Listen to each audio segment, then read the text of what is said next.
পবিত্র রমজানের সমস্ত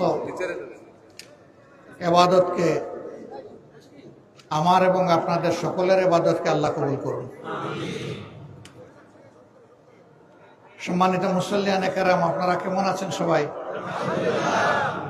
আজকের এই জামাতে আমি সভাপতি সাহেবের সম্বোধন থেকে বুঝতে পারলাম যে ভাইদের সাথে বোনেরাও শরীক আছেন।